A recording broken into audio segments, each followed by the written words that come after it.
Everyone, तो कैसे हैं आप सभी। Welcome back on our YouTube official channel. एक बार फिर से आप सभी का बहुत बहुत स्वागत है मेरे इस ब्लॉग में। मेरा नाम है दीप्ति राजपूत, जहाँ यहाँ पर मैं डेली अपने पर्सनल ब्लॉग को शेयर करती हूँ। कभी कभी डिले भी हो जाता है, उसके लिए माफ़ी।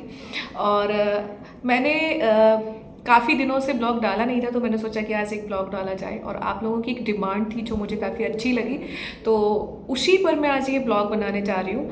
और आप लोग चैनल को सब्सक्राइब कर लीजिए एंड चैनल को शेयर ज़रूर करें, ठीक है। तो चलिए बात करते हैं डायरेक्ट कि वो बात क्या मुझे बोली थी। कमेंट के माध्यम से मुझे एक बात बोली एक स्टूडेंट ने कि मैम बार बार फेलियर होता है, बार बार एग्ज़ाम में फ़ेल हो जाते हैं, तो हम क्या करें और अपने आप को मोटिवेट कैसे करके रखें। तो उन सभी के लिए वीडियो, और इस वीडियो को एंड तक देखना। बहुत ज़्यादा समय आपका मैं बिल्कुल नहीं लेने वाली हूँ, तो थोड़ा सा टाइम यहाँ पे ज़रूर सुनना, ठीक है।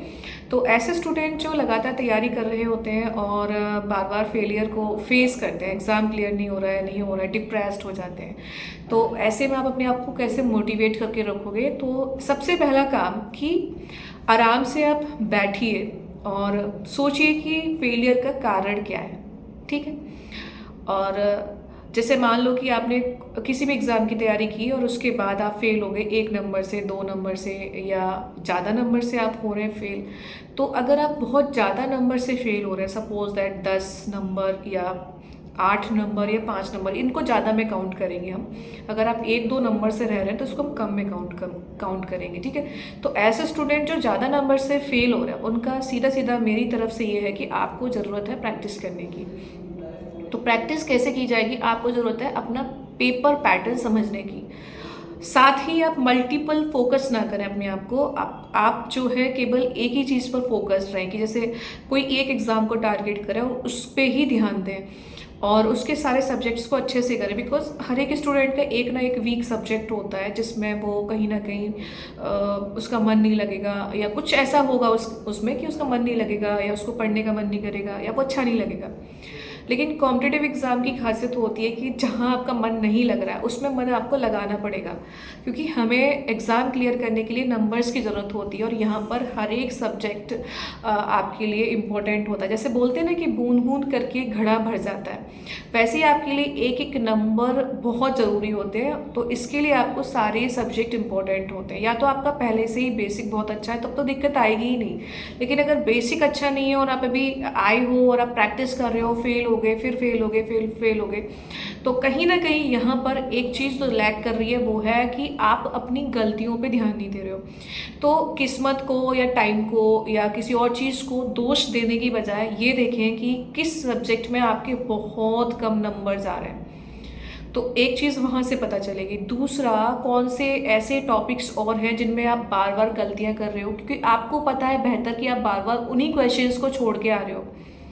तो आज के टाइम पे आपको फेलियर से अगर बाहर निकलना है, तो फेलियर से बाहर निकलने के लिए आपको आपके सब्जेक्ट पे कमांड बनानी पड़ेगी। दूसरा, एक और चीज़ होती है कि फेलियर जब हो जाता है तो हमारे मन में एक डर पैदा हो जाता है और आप उससे बाहर ही नहीं निकल पाओगे। डर लगेगा, यार इसमें बैठूंगा तो कहीं इसका रिजल्ट भी तो ऐसा ही नहीं हो जाएगा, इस एग्ज़ाम में बैठूंगा कहीं, आपकी हिम्मत नहीं होगी रिजल्ट देखने की। तो इस डर को बाहर करने के लिए सबसे बेस्ट तरीका जो होता है, अपने आप को बिजी रखो। अब बिजी कैसे रखना है, बिजी आपको रखना है पढ़ने में। दूसरा, आप ऐसा नहीं कि पूरा टाइम पढ़ते ही रहोगे, आप कहीं घूम भी सकते हो दोस्तों के साथ, पर बहुत ज़्यादा टाइम नहीं, क्योंकि आपकी सबसे जो पहली प्रायोरिटी होनी चाहिए वो आपका एग्ज़ाम होना चाहिए। और कम से कम 6 महीने अपने आप को एक जगह दो, 6 से 8 महीने। जब आप 6 से 8 महीने अपने आप को एक जगह देंगे तो आप बहुत अच्छा परफॉर्मेंस करेंगे। तीसरा ये भी कि बहुत सारे स्टूडेंट ऐसी जगह से कोचिंग्स ले लेते हैं जहाँ पे बहुत डीप में चीज़ें नहीं पढ़ाई जाती हैं। कहीं भी आप चले गए और वन लाइनर क्वेश्चंस करा दिए, तो उससे आपका एग्ज़ाम क्लियर नहीं होगा। मेक श्योर करें कि आप जहाँ से भी पढ़ रहे हैं, जहाँ से भी आप ट्यूशन ले रहे हैं, जहाँ से भी आप सब्जेक्ट्स को क्लियर कर रहे हैं, आपको वो डेप्थ में पढ़ाएं। जब तक वो आपको अच्छा लेवल नहीं पढ़ाएगा तो आपका अच्छा लेवल बनेगा नहीं, और जब तक आपका अच्छा लेवल नहीं बनेगा तो आपको एक अच्छा एग्ज़ाम नहीं क्रैक होगा। तो ये भी एक प्रॉब्लम होती है।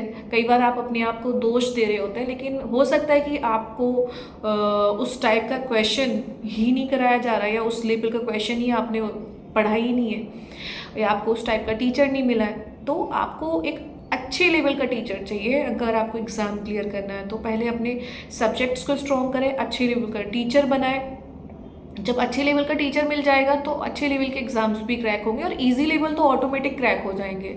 तो अपने आप को अगर इस फेलियर से बाहर निकालना है, you need to do more practice. आपको बहुत ज़्यादा प्रैक्टिस करने की नीड होती है, आपको बहुत ज़्यादा रिवीजन करने की नीड होती है। अगर आप रिवीजन से भाग रहे हैं तो रिवीजन से ना भागें, अगर आप प्रैक्टिस करने से भाग रहे हैं तो प्रैक्टिस करने से ना भागें।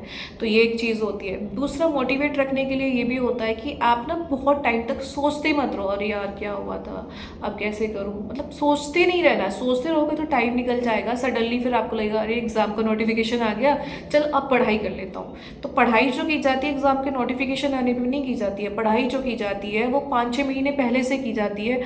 नोटिफिकेशन आने पर तो रिवीजन करो आप, क्योंकि सारे एग्ज़ाम के फिक्स्ड होते हैं कि कब होंगे कब नहीं होंगे। तो आप अपना टारगेट पहले से फिक्स करके रखो, ये नहीं नोटिफिकेशन आएगा तब देखेंगे। तो ये भी एक गलती होती है कि आप नोटिफिकेशन आने का इंतज़ार करते हो कि तब हम करेंगे, ऐसा नहीं होता है। एग्ज़ाम कैलेंडर जारी किए जाते हैं और जिसके लिए आप ऑफिशियल वेबसाइट्स पे विजिट करते रहें रेगुलर, तो आपको पता चल जाएगा कब एग्ज़ाम होने वाले हैं। या गूगल पे भी आप सर्च करके पता कर सकते हैं कि ये एग्ज़ाम किस मंथ में होता है, आइडिया लग जाएगा आपको। न्यूज़ के माध्यम से भी इतना आइडिया तो लग ही जाता है। तो तैयारी पहले से की जाती है और प्रैक्टिस एंड में की जाती है। लास्ट के 2 महीने 1 महीने प्रैक्टिस करने के लिए होते हैं, जहाँ पे बहुत सारे लोग पढ़ाई करना शुरू करते हैं। तो ये देखो कमी कहाँ पे आ रही है, आपने लेट पढ़ना शुरू किया है, कहीं ऐसा तो नहीं एग्ज़ाम के 2 महीने पहले ही आप पढ़ाई कर रहे हो फिर सोच रहे हो कि एग्ज़ाम क्रैक नहीं हो रहा है। तो ज़रूरी नहीं है एग्ज़ाम क्रैक हो 2 महीने पढ़ के। हाँ, आपका बेसिक स्ट्रॉन्ग है तो हो जाएगा, लेकिन बेसिक स्ट्रॉन्ग नहीं है और आप एक एवरेज स्टूडेंट है तो आपको पढ़ना पड़ेगा, रिवाइज़ करना पड़ेगा। तो वही बात आती है कि रिवाइज़ करो, पढ़ो और अपने माइंड को ना स्ट्रॉन्ग रखो। स्ट्रेंथ बहुत ज़रूरी है आपके अंदर। आपको वीक पॉइंट पे काम करना है और अपने आप को स्ट्रॉन्ग बना के रखना है। और स्ट्रॉन्ग बना के रखने के लिए डिस्ट्रैक्शन जो क्रिएट होता है उसको दूर रखें। आप बहुत ज़्यादा घर वालों की बातों को अपने मन पे हावी ना होने दें, अपने दिमाग पे हावी ना होने दें, बाहर के लोग की बातों को दिमाग पे हावी ना होने दें, बस पढ़ाई पे ध्यान दें। जिस दिन आपका फोकस एक ही चीज़ एक ही डायरेक्शन में होगा, एग्ज़ाम ज़रूर क्रैक होगा। सो यही मेरी एडवाइस है सभी स्टूडेंट के लिए जो बार बार फेलियर को फेस कर रहे हैं। एक बार ये देखें कि आपकी से गलती कहाँ पे हुई है, आप उन एग्ज़ाम में किन क्वेश्चंस को छोड़े थे, किस टॉपिक से आप छोड़े थे, आपने किस टॉपिक में आपका मन नहीं लग रहा है, किस सब्जेक्ट में मन नहीं लग रहा है, तो उन पे मन लगाना शुरू करो, उन पे पढ़ाई करना शुरू करो और पूरा सिलेबस देखो कि सिलेबस क्या है, अच्छे से पढ़ो, एग्ज़ाम ज़रूर निकलेगा। So all the very best आप सभी के लिए, जो भी नेक्स्ट एग्ज़ाम की आप तैयारी कर रहे हैं सभी के लिए ऑल द वेरी बेस्ट। आने वाले टाइम में आपको सफलता प्राप्त हो। Thank you. और भी कोई बात अगर आपको जाननी है तो आप मुझे कमेंट करें, मैं आपको एडवाइस देने के लिए ज़रूर यहाँ पे आऊँगी। So thank you everyone for watching me. Bye bye, take care. मिलते हैं आपसे नेक्स्ट ब्लॉग में। Thank you. और आज का ब्लॉग कैसा लगा मुझे कमेंट करके ज़रूर बताएं और शेयर ज़रूर करें। Thank you, bye bye.